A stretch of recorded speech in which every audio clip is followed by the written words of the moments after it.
When we think about a reaction on a microscopic level, it's a very complex system and involves lots of moving parts. Even the simplest reaction, like the one depicted here, where we have an H2 molecule and a fluorine atom reacting to form an H atom and an HF molecule, can be very complex. It's pretty clear that the HF bond has to stretch in order to break, and that the fluorine and the hydrogen have to get closer together in order to make a bond at the equilibrium bond distance. What's not clear is whether the way that I've drawn this is correct. In other words, does the angle of approach need to be 180 degrees, such as depicted here? What happens if we have a lot of vibrational energy in the H2 molecule? How much of that vibrational energy ends up in the HF molecule? What happens if the H2 molecule is rotating? Does that affect the reaction? What happens if we have lots of translational energy in the fluorine atom and the H2 molecule? In other words, what degrees of freedom are important for this reaction to happen? These are the types of questions that potential energy surfaces can help answer. Since the potential energy depends on the distance and angles between all atoms, there are many coordinates that we have to take into account. Even for this simple 3-atom system, we have 2 bond distances and an angle, and we need to graph that as a function, graph the potential energy as a function of all of those variables. So this is really a 4-dimensional system. But since we can only look at things in 3 dimensions, we will need to keep something fixed and look at the potential energy as a function of only 2 of the coordinates that describe this 3-atom system. The 3-dimensional potential energy surface shown here is such a graph. We have graphed the potential energy of the HF system as a function of the distance between the hydrogen and the fluorine and the distance between the 2 hydrogens on this axis. The z-axis is the potential energy. So when we start at the equilibrium distance of the hydrogen molecule with the fluorine atom very, very far away, so the HF distance is really large, we have the minimum potential energy of the equilibrium bond distance for the hydrogen molecule. And the fluorine atom is basically non-interacting because it's so far away. So if you kind of look at this edge of the potential energy surface, you'll recognize that this looks like a Lennard-Jones potential, just this edge here. And that is in fact the Lennard-Jones or the Morse potential for the covalent bond between the 2 hydrogen atoms. Now as we decrease the distance between the H and the F, so we go in this direction, decreasing the distance between H and F, we start to bring the fluorine atom closer to the hydrogen molecule. And what happens is we go slightly uphill. If we stay in this valley, we go slightly uphill. We reach a point where we're at a high energy point, at least along this valley, and that's where we have the fluorine atom at about 1.2 atomic units away from the hydrogen molecule. The distance between the 2 hydrogens hasn't really changed very much. We're staying pretty much at this equilibrium bond distance. And then if we turn the corner and go down this valley, we can see we decrease in energy and we end up over here with the hydrogen atom really far away, non-interacting, and the HF at its equilibrium bond distance. And so at this edge, we have a Morse potential for the covalent bond between the hydrogen and the fluorine, and the other hydrogen is far away from the HF molecule and basically non-interacting. All the potential energies up here at high energy and over here on this sort of plateau are really high energy configurations where, for instance, all three atoms are far away from one another. The two H's are far away, the H and the F are far away from one another, and so we've basically just dissociated the whole thing into three atoms, and that's a very high energy system. Over here, we have the two hydrogen atoms so close together that they're feeling that repulsive potential between the electrons and the protons in the nucleus, and so we have a really high energy over here. And we've also got the H and the fluorine really close in there too, so we've got lots and lots of repulsive potentials for a very high potential over here. So what we've done is we've looked at all possible distances between hydrogen, fluorine, and hydrogen, and we've mapped out the potential energy for all of those possible distances between all three atoms.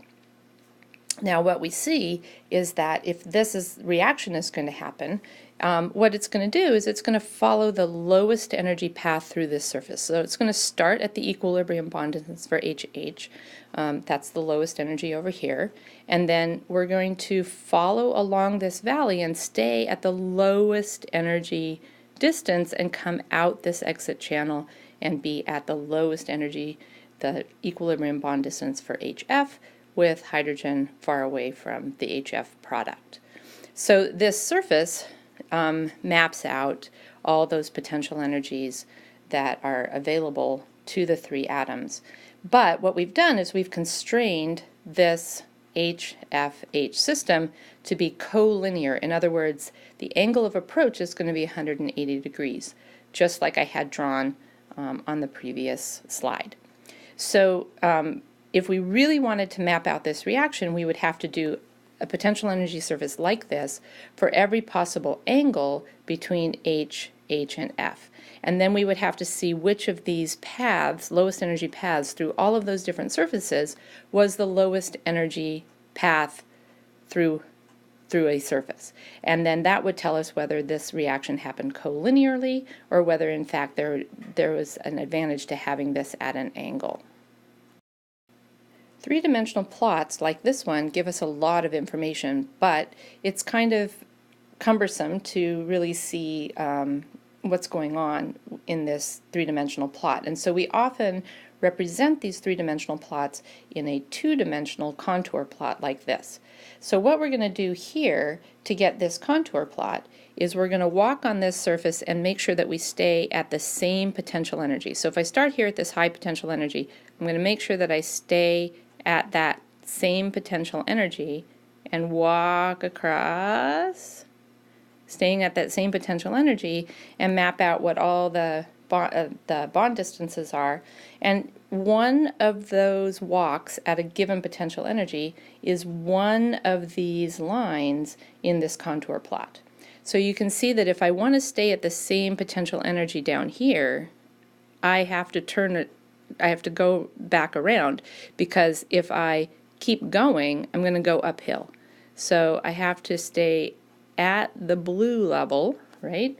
And so I have a line that looks like this in the entrance valley, and in the exit valley I have these lines at constant potential energy that turn back around in order to stay at the same potential. And so if I'm looking at this contour plot, what I can see is that to climb the smallest hill, what I want to do is cross the least number of lines, because every time I cross a line, I'm either going up or down in energy, right? So if this line is at 2 and this line is at 6, I've gone up 4 energy units by walking along this particular path, okay? The closer the lines are together, the steeper the hill. So this really steep wall here has really close lines. In fact, the lines are so close together that you can't even see the difference between the lines up here. Okay, so if I'm reading this contour plot, the lowest energy path through the surface is where I cross the least number of lines. So I want to walk across the least number of lines, and when I get to this point right here, now I'm going to start going downhill, because I've gone up to the top of the hill, which is about 14 energy units, started at 2, 4, 6, 8, 10, 12, 14. That's the highest point. That's the energy barrier for this reaction. And then I walk downhill 12, 10, 8, 7, 6, 5, or sorry, I'm going in twos. 12, 10, 8, 6, 4, 2, 0, minus 2, right? That one's labeled as minus 2, and then out the exit channel. Okay? So I can determine the lowest energy path by just walking across the least number of lines. And I can see what the barrier is. So if I start here at 0, it's about 14, whatever the energy units are used for this particular contour plot. And so I can see the barrier, right? And I can see the distance between F at the barrier, and I can see the distance between H and H at the barrier. So the distance between the two hydrogen atoms at the barrier is about 0.9. The distance between the hydrogen and the fluorine at the barrier is about 1.3 atomic units. So we have three-dimensional plots, two-dimensional plots, and finally, what you're used to is a one-dimensional plot. So if we look at the progress of the reaction and just plot, so if we look along this line and just plot what happens to the energy as I walk along the lowest energy path, you get the plot that you're used to seeing, which looks like this. So we have potential energy and we have reaction path. And so our one-dimensional plot is what you're used to seeing, is really just a simplification of these potential energy surfaces. The two-dimensional plot is a simplification of the three-dimensional plot, and the one-dimensional plot is a simplification of the two-dimensional plot. You can see that we don't get nearly as much information from this because all we learn about is the height of that barrier. We don't know anything about the distances between the atoms or the angles or any of the configuration of this saddle point or this transition state that occurs at this high energy point right here.